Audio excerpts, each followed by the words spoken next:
Cloud. I'd like to introduce Dr. Ashby. I'm going to read her bio for you so you have an idea of who we have here. Dr. Ashby is a PhD professor in the Reading Science program located in the School of Education at Mount St. Joseph University. In this position, she helps graduate students understand reading research and its impact on reading instruction. In her previous position, she was a professor of psychology at Central Michigan University, where she studied the cognitive processes that underlie silent reading by monitoring participants' eye movements as they read sentences. Jane has published several research papers and book chapters, in addition to co-authoring The Psychology of Reading with Keith Rayner. And please do take a look at the Reading League Michigan's YouTube channel for other sessions that we've had with Dr. Ashby. And with that, I want to turn this over and thank you for being with us this evening, Dr. Ashby. Well, thank you, Rebecca. It is wonderful to be here. I got back from Montana just a few days ago. So as you can see, I did not have time to change my slide. I apologize. We were at Big Sky. That's where I saw Jeannie. Lovely small conference for Montana teachers that Dr. Nell has started out there to try to bring change to Montana. So that was exciting. So this is a talk that I put together that is it's not based on my expertise. It's not a research talk. I continue to tutor children, many of whom are extremely reading disabled. And this particular guy that I've been working with is the first child I've worked with who was dysgraphic when he arrived at my door in the first percentile. So it took him about 3.5 minutes to write his alphabet. At age 10, letters were missing, letters were transposed. And in fact, he had received Wilson instruction the previous year for the entire year using letter tiles, right? And we all can understand why someone might make that instructional decision because he was dysgraphic.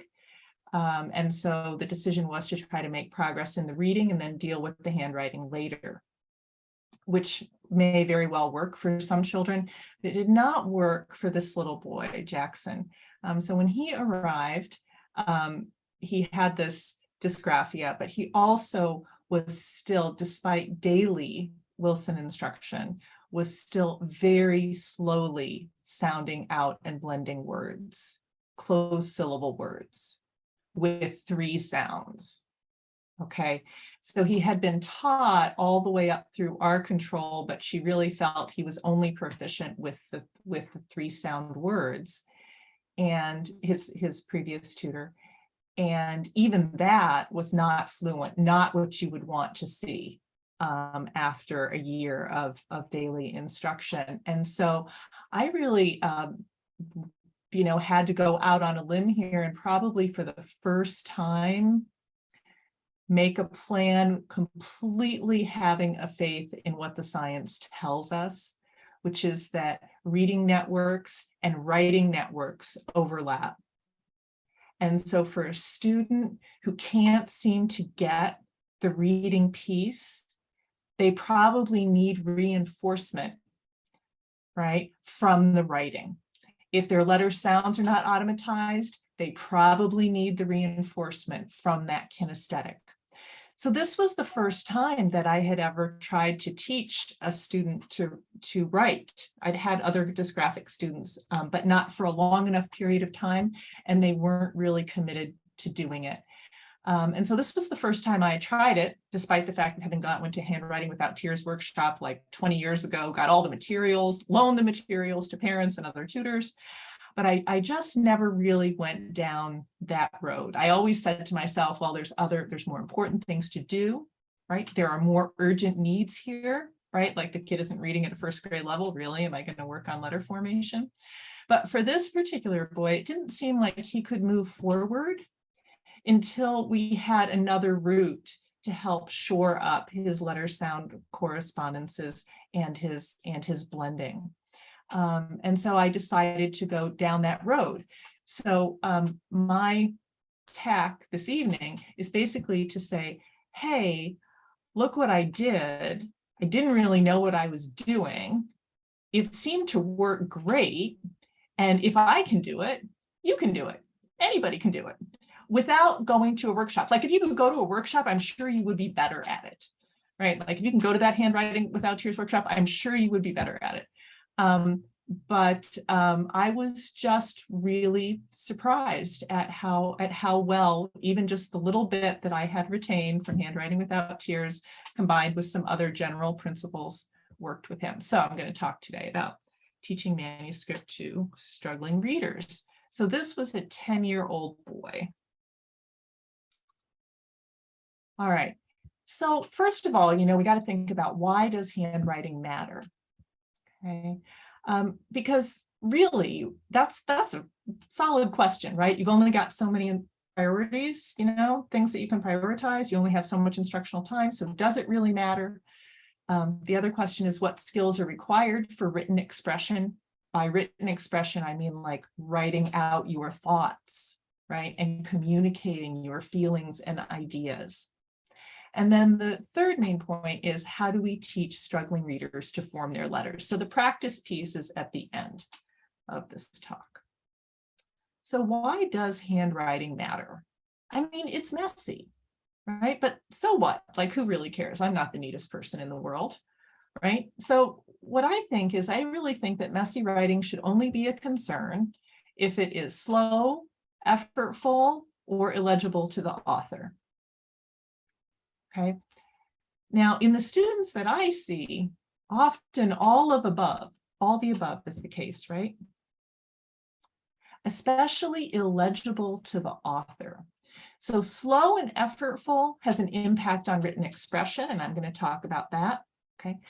But the illegibility piece is really important, because when kids are reading back the words they wrote, that's when they're getting that reinforcement, right? That's one aspect of orthographic mapping. And if they can't read those letters, they are not going to be mapping that word accurately in terms of mapping the sounds onto the letters.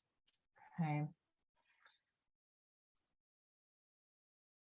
So one of the problems is that it's not that letter form, let's say that H that looks like an N, that's a real common one, right? The stick isn't tall enough, right? Let's say that letter form, it isn't just out there in the world, that's actually what's in their head, right?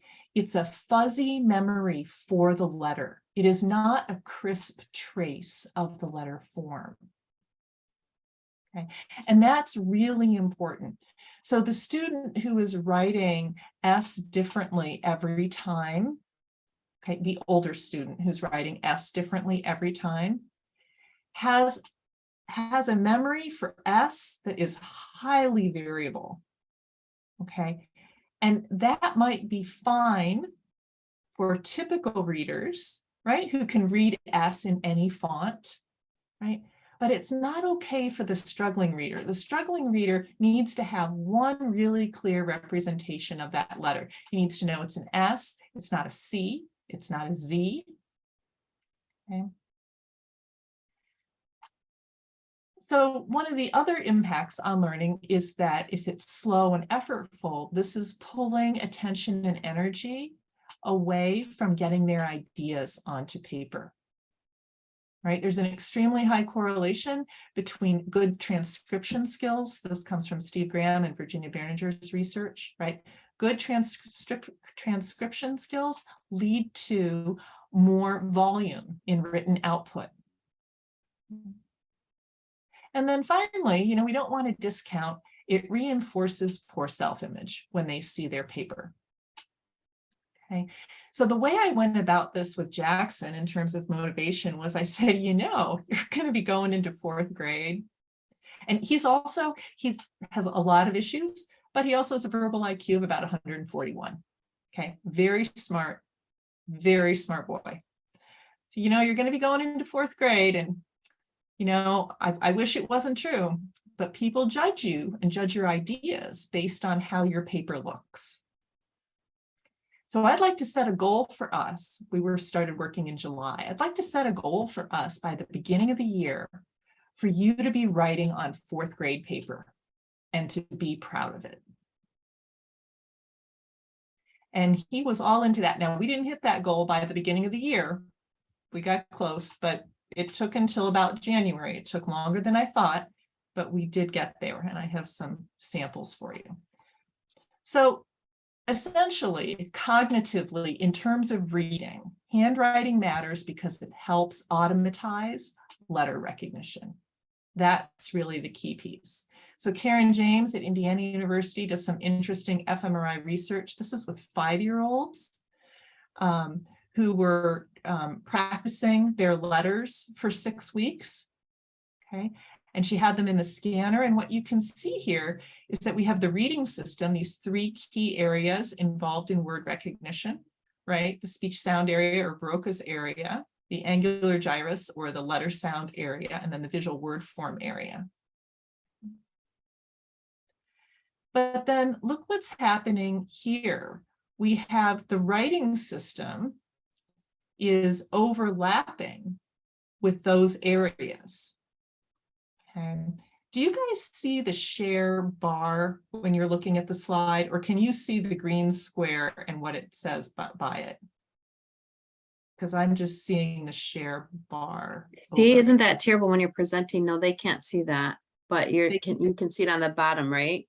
They can see what is the green. There it is. I got it. Okay, there we go. Okay. Yeah. So what you can see is that when they're practicing their letters, 5-year-olds, after they've been practicing their letters for 6 weeks, you see increased activity, both near the visual word form area and in the speech sound area or Broca's area, as well as these other areas that are involved in letter perception, but not necessarily word recognition. So isn't that interesting how the writing system overlays right on reading? And of course, for those of us who have some OG training, that takes us back to that visual, auditory, kinesthetic triangle, right? So they're seeing it, they're saying it, and they're writing it all at the same time.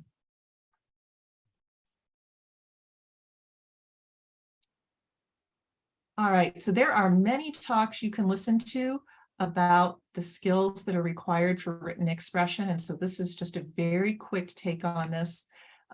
It's easy to go more in depth, but usually when we're thinking about written expression, we think about all these higher order abilities, okay, like generating content and vocabulary, organizing, editing, right? But it turns out there's also these foundation skills. And the foundation skills are another word for transcription skills, automatic letter recognition, and automatic letter writing. Okay. So when you're teaching this relatively low order, right, seems very simple, seems like a small detail, but what you're doing is you're strengthening the foundation, which is letter recognition and letter writing. And that was going to help everything else go more easily in terms of written expression. So really, teaching handwriting is pretty intimately related to written expression output later on. Okay, so we're all automatized when it comes to making the letters. So we're going to do a little activity here. If you just get out a little blank piece of paper, some scratch paper, okay? And I'm going to ask you to do something pretty simple, which is I just want you to use one unfamiliar letter form. Okay, and it's going to be this one. Instead of each T, you're going to copy something. I'm going to put a quote up here. You're going to copy it. And instead of each T, go ahead and write this little symbol. So just to be clear, this is just a box with a dash through the middle of it. Okay. So this is to give you the experience of what it is like to copy something, all right, when one letter form is not automatized. Okay, so go ahead and just write down that quote for me. For every T that you see, go ahead and put in this symbol. and then raise your hand when you're finished.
Okay, good. Everybody done?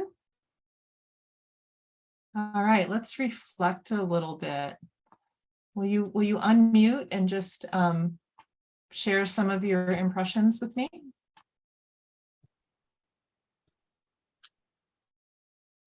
It made me a little nervous, and I was kind of anxious about it. A little anxious. Any particular time that you were anxious?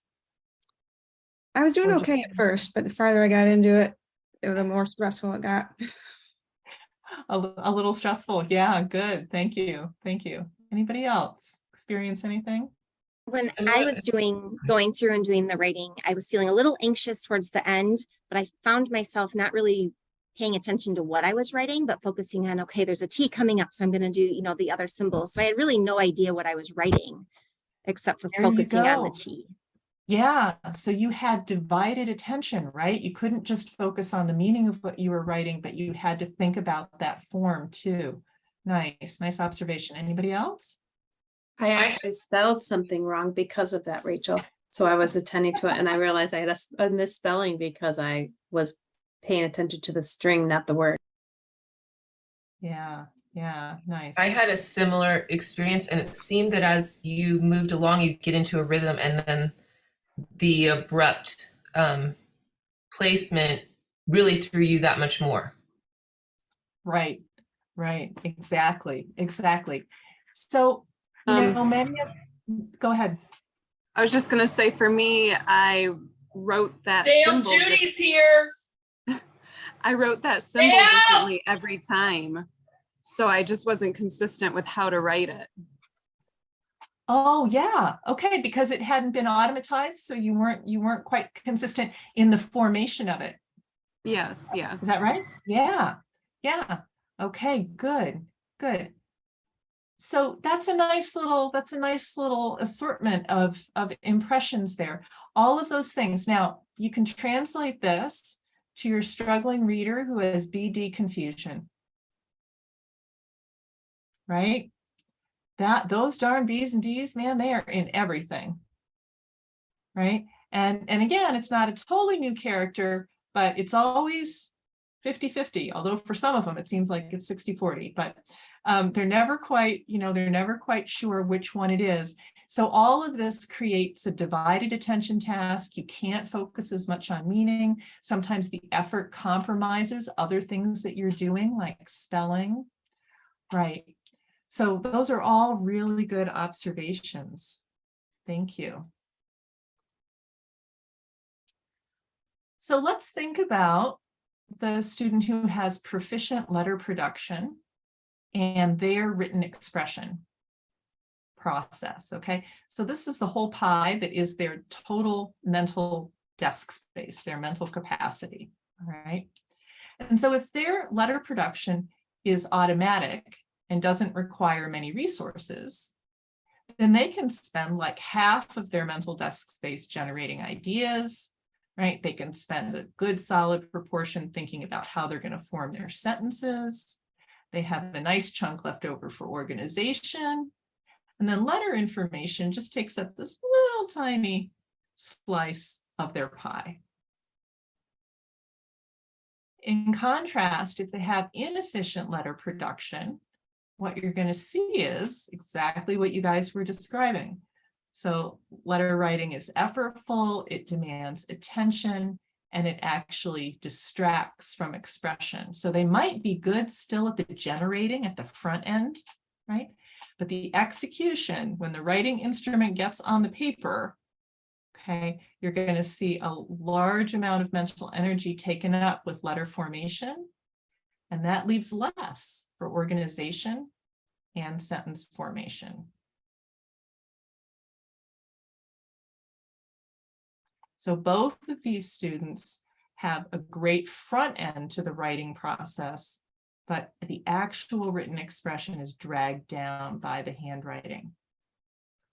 So for Jackson, who had a lot to say and knew so many things, okay, this whole writing process was completely inaccessible to him because he didn't have keyboarding skills and he couldn't write his letters. And even if he could write them, he wouldn't have been able to read the words back. So this is where he started with this combination of extreme strengths and weaknesses. All right. And we worked together 5 times a week, and we did daily writing instruction. We had some weekly accuracy goals, and we spent 5 minutes per lesson on writing instruction, and he did 5 minutes of practice for homework.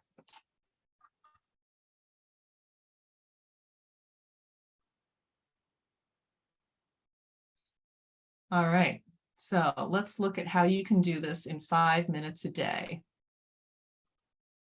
plus practice time. Okay. So first, it's really helpful to understand that letter production is a procedural skill. So you're not teaching a memory for what something is, you're teaching how to do something, okay? And so we learn as humans how to do something in a similar way, whether we're learning how to drive, to juggle, to ski, to knit, okay? And here are the key elements from cognitive research about effective instruction for a procedural skill when you're teaching someone how to do something. So first, they learn faster if the instruction is explicit. It requires focused practice daily. Once a week is not going to do it. And the reflection and feedback piece is really important. So reflection coming from the student and feedback, you helping to shape that reflection.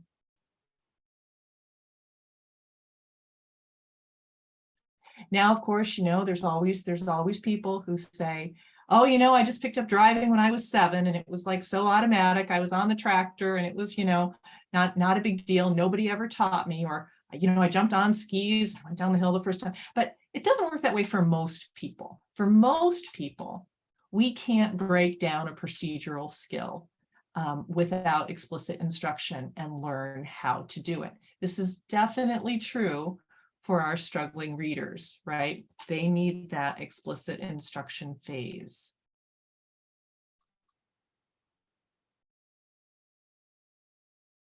Okay, so we've got 2 key pieces to this.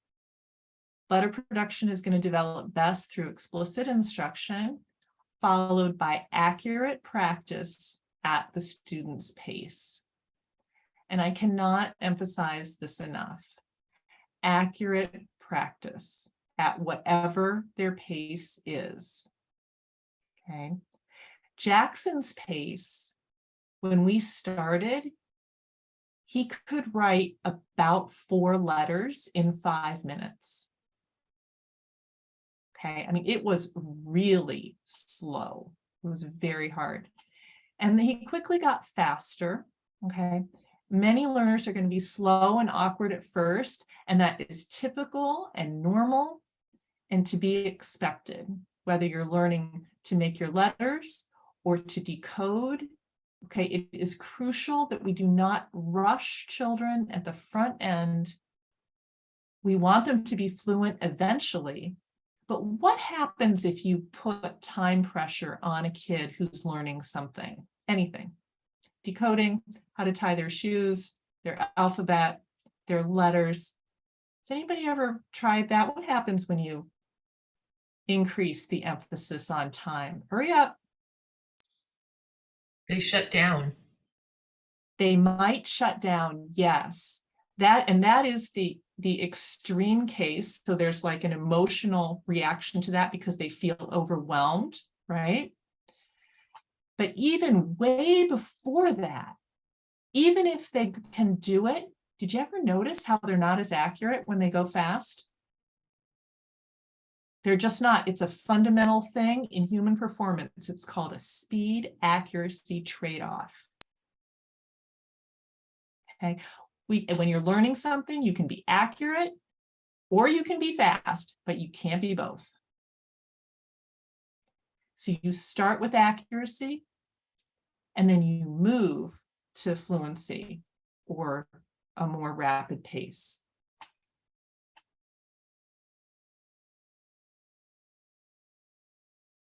Another thing we know from cognitive research is that novice skills, when people are beginning learners, everything needs to stay the same.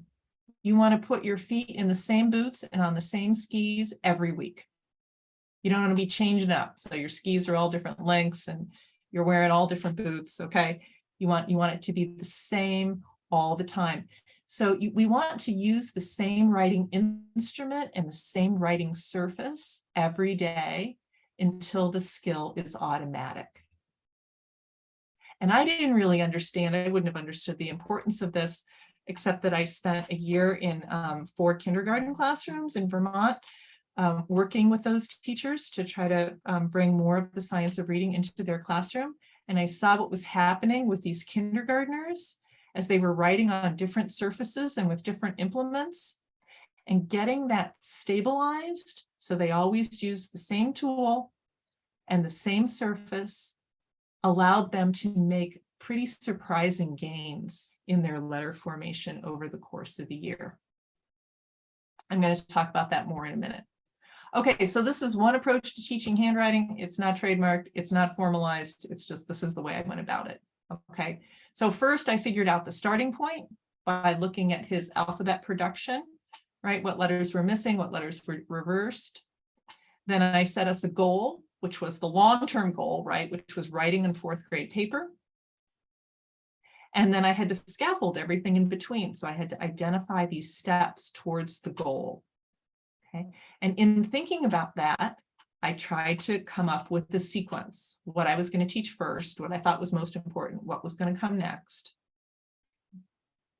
And then this is really important, distributed practice time. So 1 to 3 times daily for 5 minutes each. Okay, so not 15 minutes at a shot. It doesn't work that way. Just a few minutes of really focused time before they go on to do something else.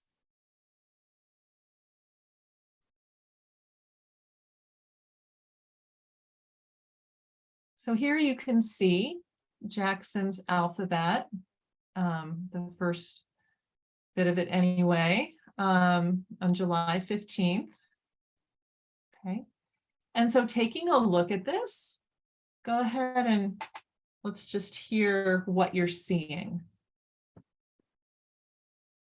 What are his issues aside from the missing letter? What are we seeing with this letter formation?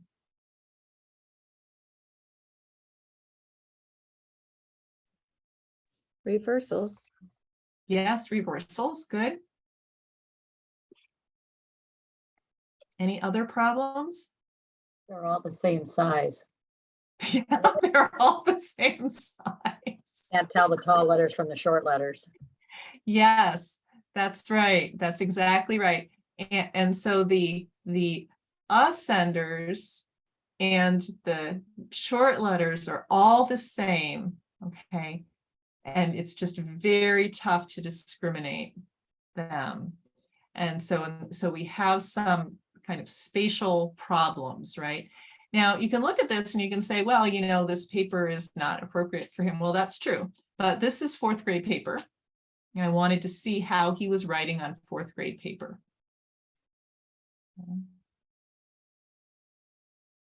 So those are the things that I saw, both the ascenders and descenders. He's got a couple descenders, but he doesn't have all of them, like P and Q are standing on the line, right? Okay, so there's our goal. So let's see what happened. Okay. So the first thing I did was start us off with this handwriting without tears paper, which honestly, I think is a miracle. I just think it's an unbelievable insight that the person had who started handwriting without tears. So I have a model paper that Jackson looks at every day as he sets up his lesson paper. So it tells him that the capital in his name is going to be up high. Okay, and the middle letters are going to take up this middle space. And then I've got a format for the date, right? And then he does his numbering. All right, so here we have this little smiley face here. So you guys probably know what this is. So this is Lefty. Okay, we call him Lefty, and Lefty goes in the left-hand corner. And the letters are formed. They're either going away from Lefty or pulling towards Lefty. And this really helps orient the student during the letter formation process. I'm going to show you an example of this. But basically, we're starting here, we're going there. In the middle, you can see I got fourth grade width and I put a midline in there. That turned out to be really important. He was at the space for several months, but he never would have gotten there without this. So compare this to some paper formats that probably work just fine for typical readers, right? Like the Zahner-Bloser paper, right? Which I think has 5 lines. Okay, very busy, very visually busy. Where to stop, where to start, you know, the whole thing. This paper, this handwriting without tears paper is really very simple and easy to use for kids who have spatial problems. All right, and here I am going all high tech again. You can see like I drew the lines myself. It's actually rather embarrassing how unprofessional it is, but there we go. It worked for Jackson, so that's fine. Okay, then I went with these letter groups. Okay, so at first, the only thing Jackson saw was this first row, the circle C letters. Okay, he had terrible BD confusion. So our first target letter was going to be the D. And I taught him these letters in the group. So first we did C, circle C, then we did D, which starts the same as C. And then A was pretty good, although again, not the right size, but all of a sudden, see how this paper forces them to show the ascenders and descenders? It's very nice that way. Okay. So these letters went a little bit more slowly, and then these others went actually surprisingly quickly. Then we've got some numbers. He had reversals in his numbers. There are some numbers that also start like C, like a 6, up and around towards Lefty, or an 8, up and around towards Lefty, or a 9, up and around towards Lefty. And then we would transition to our up high letters, practice those. And last, we did the dive down letters. And I had a little guide like this for him that matched exactly the paper that he was using. So when we transitioned to this paper, I made another little guide that matches. By the time we're working on that paper, there's no guide. Okay, so we're going to teach a letter group. Okay, we're going to focus on the first 1 or 2 patterns in the group, right? And we're just going to practice by writing it 3 times on paper while saying the sound. And we're going to get feedback write 3 more times on the paper, then reflect, and then they're going to practice in 1 more session. But I didn't talk about the secret sauce, which is what I'm going to talk about next, I think. Maybe not. Okay, it's coming up in a minute. Okay, so after you do the first few letters, then you have them practice the next 2 or 3 letters in that same group. And here's the key piece. The student is only accountable for the letters that they're learning. Okay, so if he writes an F and it looks like an R, I'm not going to say anything about it. I'm only focusing on how does the C look? How does the D look? How does the G look? Okay, giving lots of praise. All right. And then you can move on to the next letter group when all the letters in the present group are coming out consistently in their writing. And then, you know, when you have 2 groups that they seem to have mastered when you're focusing on one or the other, then you can move to a mixed review. Okay, so we're going to go to the Circle C letters. All right, and I have these. I'm going to, how am I going to do this? Let's see. I think this is the easiest way to do it. So I'm going to stop my share for a second. Show you. So I have these, I have all the letters of the alphabet on cardstock. Okay, and then I've got a little ring there. These are my alphabet letters. And you can see that there's a line there. See the 2 lines, just like the Handwriting Without Tears line. So I've got this, and we're going to teach the letter D. Okay, and the way we're going to teach it is the student also, depending on the student, they either also have a pattern or they have a blank sheet that just has the 2 lines on it. Okay, but I'm going to start with the pattern.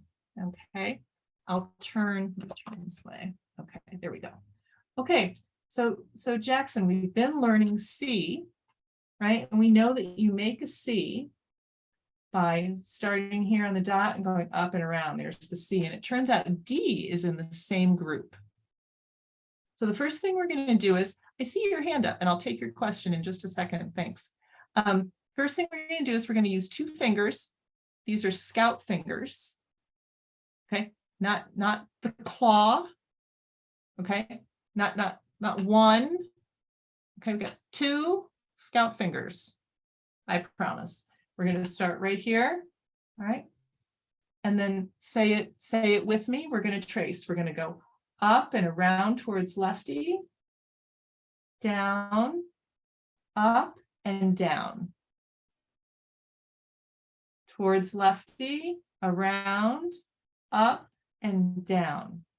Okay, so he's tracing with me towards lefty, around, up and down. You're keeping your language really simple. So for many of these kids, language is not a strength.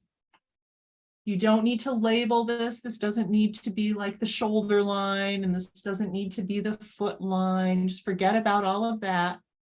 Okay. And really at this point, you're doing the gross motor, and you're just getting them to start on the dot, up, round, up, down. Okay. So we do I do, we do, you do, right? So now he's traced this like at least 6 times. Okay. Saying it each time. Okay, as he's tracing it. The last set, I'll say to him, I'll say, okay, so now what I'd like you to do is I'd like you to trace it, and this time say the sound. Okay, this is really important for connecting. Okay, so D, D, D. All right, so there was a question. Will you unmute yourself and chime in? Yeah, I just, a quick response, if you would please, when you have the part of the lesson where it says students reflect. I'd like to know exactly what are they doing at that time, the reflecting time? Yeah, so thank you for bringing that up. We're going to talk about that when I actually show you the paper. So this is the first part, the tracing part. Then we're going to move to the paper, and then I'll talk about how that gets managed, okay? All right. So, and reflect seems like such a flaky word, but that's like the only thing I could think of that describes what seemed to be very, very important for him. So here's just, you know, he's doing the tracing, right? The I do, the we do, the he does. Okay, then we get to the independent practice on paper. So now this goes away. It is not there for him. Okay, nor is the letter guide, that sheet that has the groups of letters, that is not there for them either. Okay, but first we have to talk about the tools. So as I said, the same writing device, the same surface every day. Okay, and friction is key here. Right, you want that pencil and you want the paper, whatever paper is appropriate for the student. Okay, the pencil, you can use the mechanical pencil. Too much pressure, those little leads break. Then you've got the clicky thing on the end. You know, there's a lot going on there. So your standard pencil is actually probably the least distracting, most effective tool. So I'm going to talk about all this stuff before we actually get to the independent practice, okay? Because this is all part of it. So you can see here, this is a student who has a pretty good grip. All right, looks like the grip is about the right place, but there's something important here that is not quite right in how he's set up. Does anybody happen to notice it? That's not obvious. Is it that the paper's not tilted? You're right, the paper is not tilted. It should be parallel to his arm, and I'll talk a little bit more about that in a minute and exactly how you position it. Good, that's one thing, that's very What good. about Yeah. his other hand? Should then that be up higher? How about his other hand? That other hand, man, is getting ready to creep like right under the desk, right? And like, who knows what? That's exactly right. Attention is between their two little hands. So whenever they're doing anything that you want them to focus on, two hands, one on either side. Okay, so in this case, his hand should be up in that opposite corner, right? His left hand should be up in that top corner of the paper. He's holding the paper down there. As he writes, the paper will still scrunch around because he's at the top of the paper and he's holding the bottom. Good. Okay. You guys have seen a lot of this. All right. So every practice, but after he's done with the tracing, then he'll get ready to do the practice. And it's like writing. Okay, are you in writing position? Right, and teach them the writing position. Okay, so on the right, you have the writing position for the right-handed student. And if their left hand is in the right place, it'll be right over lefty. And then for the left-handed student, the tilt is going to go the other way. And there's all kinds of things you can do with folding the paper and this and that to make sure that it's exactly at the right angle. And some people are more serious about this than others. I just do, is the corner pointing at your belly? Like, that's it. If the corner is pointing at your belly, I'm happy. They never want to slant it this much. This is like an ongoing battle. It takes a long time. But you can just cue them with writing position. So writing position is the slant, the hand, and the grip. Those are the three elements of writing position. So not right up on top of the pencil lead, so you can't see what you're writing, right? Not way back, right?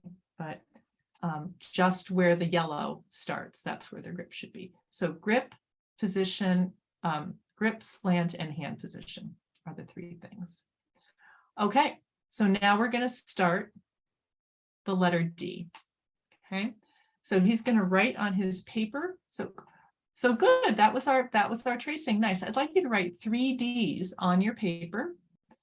Right. And again, I've taken the pattern away. And as you write each one, say the sound. Okay.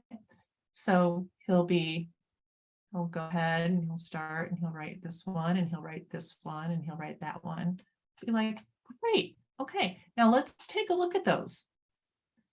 Which one do you think is the best one? Oh, wait a minute. Sorry. Do you see anything that could be better with these Ds? Like some things about them are very good.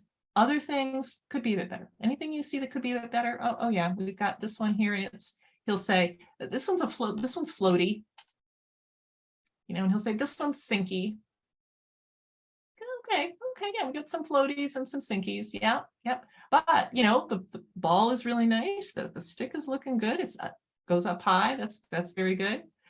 Which is the best D in this group? Every time he knew exactly which one it was. He's like, this one. Didn't take him a second. This one. I'm like, that's right. That's the best one. Okay, so when we're learning something, it's hard to do it the same way every time, right? But you know exactly what it's supposed to look like. So now let's go ahead and write D 3 more times. Okay, and then he would do it over here. Hey, look at that. You didn't have any floaties this time. That's great. Which is the best one out of these 3? And he would pick one, and I would say, okay, good. Why is that the best one? So now you're getting him to identify. This is the reflecting piece that you were asking about. This is the reflecting piece. You're getting him to identify, like, oh, it's sitting right on the line, or the ball is rounder, you know, or the stick is tall enough. Okay. Now, if he's taught to make his D this way, then down the road, when you do the up high letters and you teach him the B, now all of a sudden those 2 letters are not made the same way anymore. And they are not mirror images as much because you have that difference in how they're produced. So you're adding a distinction between B and D that helps them. Okay, so this is what I meant about the reflecting piece. So they write 3, and then you talk about what could be better. And then you ask them what the best one is, and then you ask them to try to replicate that. Okay. All right, any questions about the reflecting? All answered? Okay.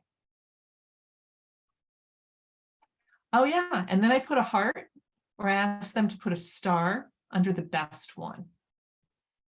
Okay, so they can be proud of that, and as they're doing that, it's reinforcing, drawing their eyes to that shape. Okay, so here's just some samples. This is his writing on the lessons 1 through 3. Okay, this is his writing in lesson 5. Now, I am not a miracle worker. I show this to you because this is the difference that the handwriting without tears paper makes. Look how much more easily it is for him to sort the proportions of the letters and to get those right. Even the Q here, which wasn't, I don't even know had been learned yet, and he got that right, which he didn't get in the alphabet. This is just, right? This is a train wreck. Okay. So this paper is really super helpful in and of itself. There we go. We labeled some smiley faces for some things that sometimes get reversed, but were not reversed that day. Here we are in lesson 34. Okay, and you can see now we're into the 4th grade paper almost. We've got the lines a little bit further apart because spatially things are still difficult for him, but he's got his ascenders a little bit taller. Everything is looking pretty good. Here we are in December. He comes back and he says to me, he says, you know, my paper looks better than any paper in my class. It's the best looking paper in my class. I'm like, well, there you go. 5 minutes a day. That's where that will get you. So, 108, if I had thought that it would take him 108 lessons to get to that, of 5 minutes a lesson, would I have done it? I don't know. It had to be done because he needed that reinforcing route, right? To automatize his letter recognition and his letter sound correspondences. But, in the long run, this is totally worthwhile. He can write now probably as fast as any fourth grader, not as fast as a fifth grader, but as fast as any fourth grader. So that's where we are. So it was a successful journey, right? So it's just practice, reflection, and feedback. The thing that's nice with typical readers, even though Jackson is a pretty extreme case, for most typical readers, you don't need to work on every letter, right? Or a struggling reader. You don't work on every letter. You just work on some of the letters, right? The ones that are most interfering. And then you teach the others in that formation group and they kind of get straightened out.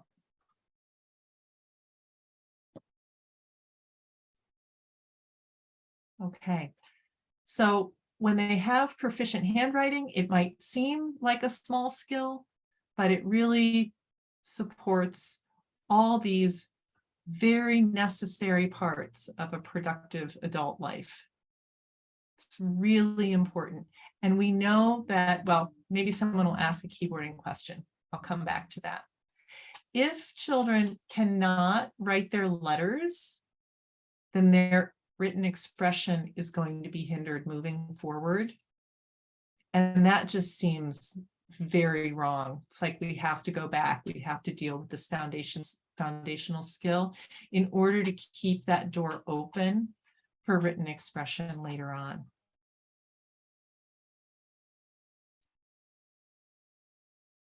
All right. So let's see, I see a question. Yes, I was wondering when you first started, you talked about him being in the first percentile for dysgraphia. What did you do for an assessment? Did you just have him write his letters and see how long it took him, or? So he came to me with a large battery from an independent evaluator. And so there are norms. The Wyatt now has norms for timed alphabet writing. And I think that's where that first percentile came from. Okay. But I tend to, so that's a number. It can be kind of a scary number, but everything you need for writing instruction can come right from writing that alphabet. That's the best look you're going to get. They're not going to be focusing on spelling, right? It's the best look you're going to get at what they're able to do. And from that, you'll get a real good idea of where you need to go. And do you do just lowercase letters when you have them write the alphabet?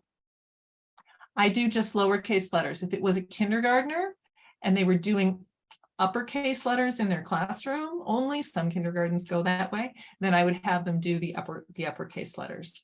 Yeah. Thank you. You stated way back, Dr. Ashby, that Jackson was willing. What do we do when we have an unwilling student? Yeah. So that's very tough. I think that all you can do is go the route of trying to persuade them that, you have good thoughts in your head.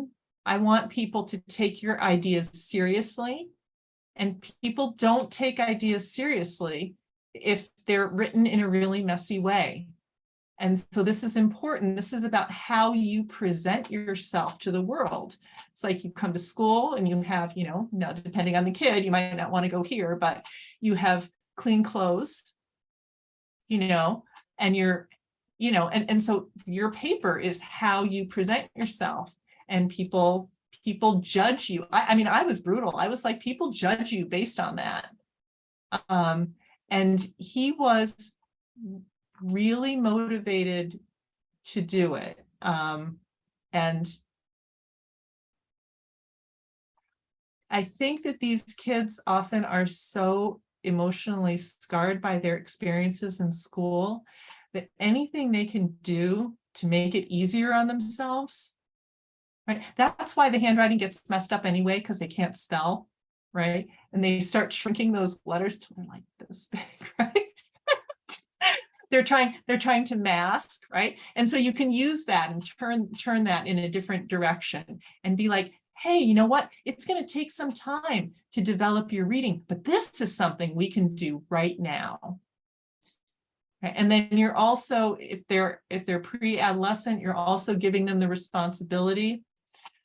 However, in order to keep working on this, I need to see that you practice. So I need to see the practice every day. And if you're, and then if it's not happening, then you get to the point where it's like, well, if you're, I'm committed. Are you committed? And if you are committed, then I need to see a change. I need to see the practice. So I tried this with another student. I tried to teach her cursive. And she was, the much better student, but she was interested in learning how to write her name in cursive, and that was it. And she didn't do the practice. And so I was like, yeah, okay, then we're not going to do, you can't make them do it, right? You can nudge and you can try to motivate, but if they're not into it, you can't do it. And it's better not to try, because you don't want to try and stop, right? So you want to build the motivation and then run with it. Yeah, it's tough.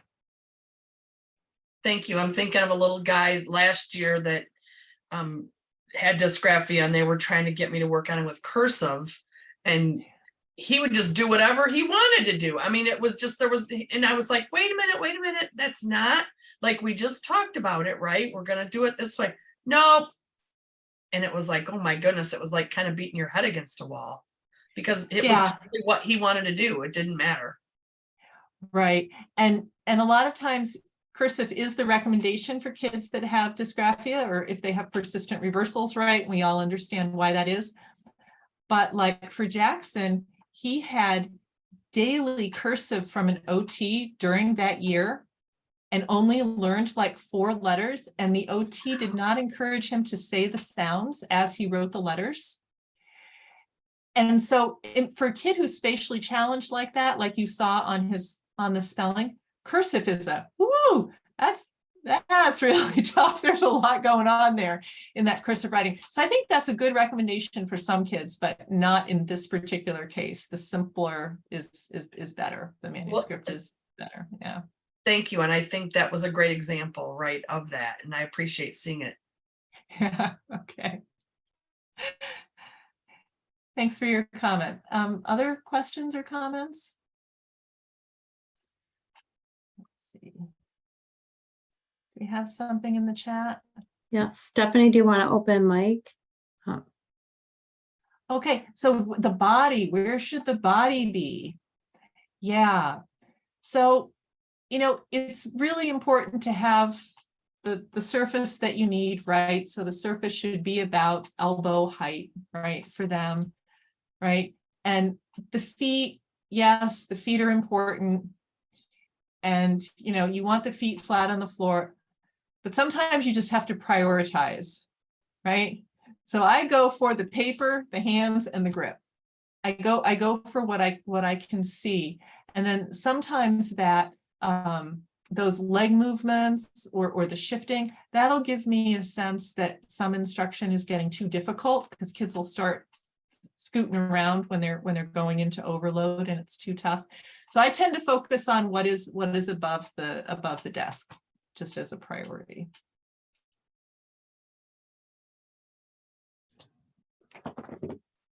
All right, we are a tad bit over time. So if we do, go ahead. We are a tad bit over time. I just wanted to really thank all of you for attending and to encourage you to just really take the long view and make this happen, because keyboarding is very much second best. Okay, it's super important, but it is not going to activate the same areas in the brain right? They're not actually forming the letters. It's not helping with the automaticity of the letter perception. So it's great. It's an added skill, but it's not something that can be taught in place of manuscript. But boy, if you're teaching writing in 3rd grade, teach those keyboarding skills to everybody, right? Because it's so important. Yeah. I just admire all of you so much. Thank you for your hard work, man. Being a teacher has never been more difficult. So Thank you. Thank you for your time. Thank you for your I have a little yes, free please. resource Yes. here. Little free resource if you're interested. This is all about teaching phonemic awareness. And it's a little supplemental guide that a few of us put together. And it's with any curriculum that you're using. You can use this little guide to be a little bit more effective, especially with your struggling readers. And you can find that on my Facebook page or the Science of Reading, What I Should Have Learned in College. All right, or sites like that. So I encourage you to download it and take a look. We made a big effort to write it very clearly, so it would be usable for teachers. Thank you all so much. Thank you, Rebecca, for hosting.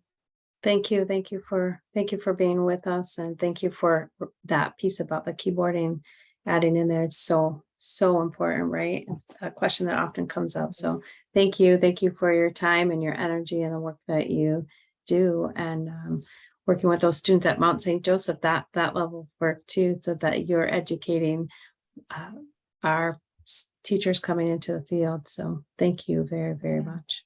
Have a good evening, everyone. Okay. Good night.